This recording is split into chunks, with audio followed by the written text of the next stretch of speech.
Alright, what's going on, guys? I said I'd be recording a couple videos, so that's why I'm in the same outfit as the pickup video, but I wanted to give some feedback and do a card show review. I haven't done one since Atlanta. It's been a busy couple of months moving and opening up, a shop that's twice as big as the old one, so I haven't really gotten around to doing these, and someone was like, oh, you're only doing it to, throw shade at the Atlanta show, Culture Collision. I'm like, no fucking shot. I thought it was very constructive, honest, and people like hearing that, especially the showrunners. So shout out Prism God for the Atlanta show. But right now we're going to be talking about Autographfest, American Dream Mall show in East Rutherford, right across the street from MetLife where the Jets and Giants play. Just recording this, just shooting it straight. We helped. All right, so let me go about this a little different. So originally, I had no plans on going to the show. No plans on setting up, at least. I had plans on going, stopping by, because the Fenway card show was going on. Shout out to Costa Cards. I heard that was great out there at Fenway. Obviously a great venue, one of the most historic in all of sports. I personally, even if I wasn't, going to set up at Autographfest, which is like 30 minutes from the shop, 30 minutes from home, I didn't know if I was going to go to Boston or not.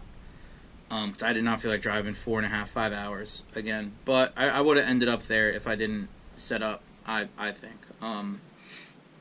So, honestly, the Autographfest at American Dream Mall was, for a first-time show at a brand-new location with, multiple people and egos running it, I think on the face, from the public's perspective, it went pretty solid. The only thing you could do when running a show first or second time is go up from there. So now after looking at the show one time, you know what you have to do.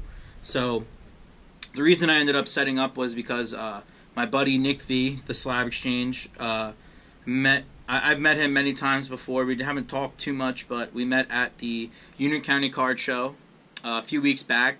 And he asked me, and I didn't really know he was involved beforehand, but he goes, "Oh, are you going to the Autographfest by MetLife?" I was like, "Honestly, no. I don't even know if I'm going to stop by. I'm a little worried about the first time show at this mall. I really have no idea." And you can ask him.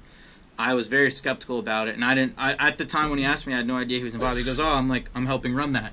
So I was like, "All right. That's cool. I'll stop by." He goes, "I'd love to get you involved." So we talked and ended up helping sponsor Trade Night, which was pretty cool. It's in the mall, 3rd floor at the House of Q. They didn't have brisket, so I was fucked. They said we couldn't order from the middle of the menu. I wanted to try it, but didn't get to try it. But anyways, Nick, gave me VIP access behind the stage, a ton of autograph access. I wasn't there Friday. I was there Saturday and Sunday.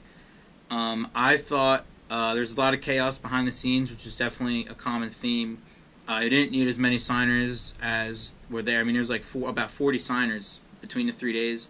Definitely didn't need a lot. You need, most of the time, one bigger signer. I enjoyed the show. I thought for the first time, the foot traffic, and that's another thing, the foot traffic, you're talking about the show's on 3 floors.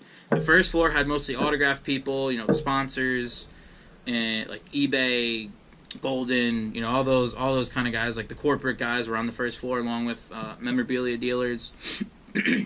Second floor, there was no one set up, but that's where the autograph room was in a store. And the autograph room was in a empty storefront, but it was set up very nicely, very professionally. Line to get in, take your picture, get your autograph. Athlete at the table. If you're going to take a picture, they have the screen, the backdrop. Very good, very organized. I was impressed with that. Behind the scenes, it was an autograph room. It was definitely, I've been behind probably 5 or 6 shows now, so I kind of know what's supposed to look like, but it's a different area, and I can't say too much, but it was definitely interesting back there. There's a lot of good people. Shout out Bernie, the card bully, who brought in Roger Clemens and Tino. Great turnout for those guys. Very nice. Got to meet Roger, who belongs in the Hall of Fame, by the way. I think there was a lot of people involved, and I don't think it was as organized as it could have been. But it's the first time show, so you live and you learn. Shout out to Fitterman Sports, by the way, who brought in Ric Flair, the GOAT. Got to meet him again. Great guy. Even took a shot at the bar. Awesome guy. And he's coming back to pro wrestling. He's going to do one last match at age 73, which is fucking nuts. Also brought in Mike Tyson, got to meet him. Great human being, awesome guy. Snagged a picture. I mean, just really cool to see in the back room and all that stuff. Just, I mean, walking through the crowd, they were electric. I mean, Mike, champ, what's up, Mike? You love to see that.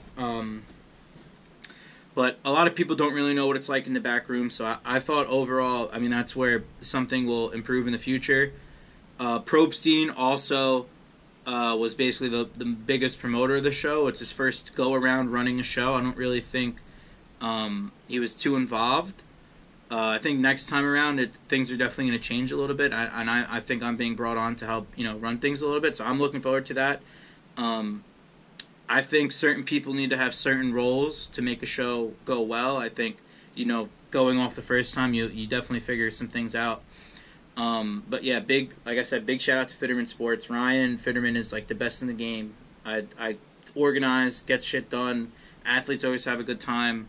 I mean, you can't say enough good things about, Fitterman and the team. They're all just professionals.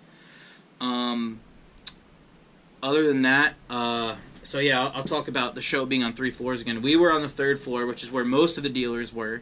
I forgot to mention the 3rd floor. The 3rd floor is where most of the normal dealers were. There's not much up there other than restaurants. Most of the stores are empty. Still coming back from COVID, the entire mall. So next show is probably going to be way different with the layout. So my recommendations to Nick and the team, and if I'm going to be a part of it going forward and any of that, you want that show on 1 floor, the 1st floor, the 2nd floor. I mean, it was confusing because there wasn't enough signs around the mall to tell you where to go. First of all, it's the biggest mall in America right now. So you gotta be a little more direct with where people have to go and stuff like that. You got to park in lot A. It's $4 to park per day. It's 15 minutes, 20 minutes from Newark Airport, nice and close. There's a bunch of hotels around. If the Giants or Jets in town, you got a game on Sunday if it's during football season. Not too far from Prudential Center or the city, which is nice. So you could fly into LaGuardia potentially. I mean, there's so many positives. I mean, the foot traffic was great, even just from the crowd at the mall. I was impressed by the foot traffic, but the layout needs work 100%. 1 floor would be ideal. A little more signage, a little more communication, and number one, I mean, this isn't on them, but you need one Instagram page dedicated to the show. There was no direction on where to go, stuff like that. It was very unorganized in that part. If there's a page posting and stuff like that, it would have been better. So next go around, there definitely will 100% be a page. And I'm looking forward to helping with some of the social media in that aspect. I mean, that's huge. I mean, you need to be able to communicate with people because people are like, who do I tag in a post? What do I do? Who do I DM? Who do I reach out to? It's kind of weird. But tons of stuff to work on. Tons of positives, though. Like I said, the crowd, the dealers were incredible. There's a lot of great dealers there. But 1 floor, like I said, my biggest recommendation is all on 1 floor. Possibly 2, depending. Maybe the autograph's on another floor if you don't have the space. But 1 floor, 2 tops, depending. Shorter trade night. We did trade night till 2 a.m. I didn't even stay till 2 a.m. So you need to do a shorter trade night. Have the hours and autograph. Have the hours and a dedicated Instagram page to it. You got to have somewhere where people can go. And yeah, I mean. That's my biggest thing. Limit the autograph guests as well. I think 40 is way too many. Get a little bit less people involved. I mean, there's too many groups, and backstage you want to work as a unit. You don't want to work against each other. So being a little more combined, Instagram page, 1 floor, don't have it run on the same weekend as a bigger show. I know Fenway was announced only a month and a half, 2 months in advance, I think. So nothing you can do there, especially if you planned before. But when running a big show, you definitely don't want it on the same weekend as another big one. That's it happens, but that's what you don't want to do, especially on the East Coast. If they're across the country, that's different. But you want to be able to attract people. I don't really have too much else to say. I would definitely like to try the show again. Like I said, I would love to help out. I think that's what I'm going to be doing, and I think there's a ton of potential. Overall, I'd give the first show a 7.5, 8, 7.5 or 8 out of 10. Tons of things to improve on, tons of positives, and I mean overall, I think the direction it's going to go, depending on who's involved, is going to be pretty good. And I mean, this wasn't meant to offend anyone. This is just me being honest and stuff. Like, I'm not able to touch on a ton of things because, you know, there's a lot of people involved, but I was very happy with my experience. Like I said, all the feedback that I talked to other dealers about and showgoers was basically along the lines of what I said. So, in the future, I think this is a New Jersey needs a big show. The National doesn't count; it moves all over. But I think this has the potential to be the best card show in New Jersey.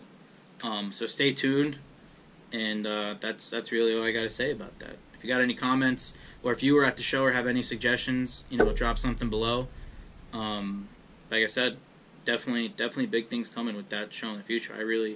I see it. Hopefully it doesn't move. If it does, go maybe to MetLife.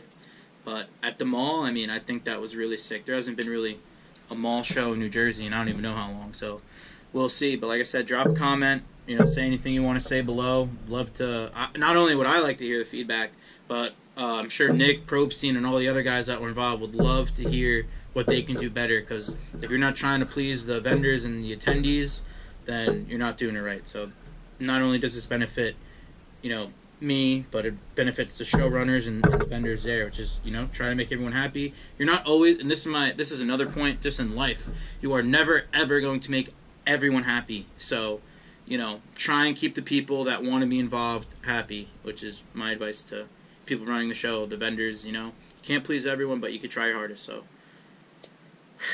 that's all I got. Drop a comment, and looking forward to the future. See you later.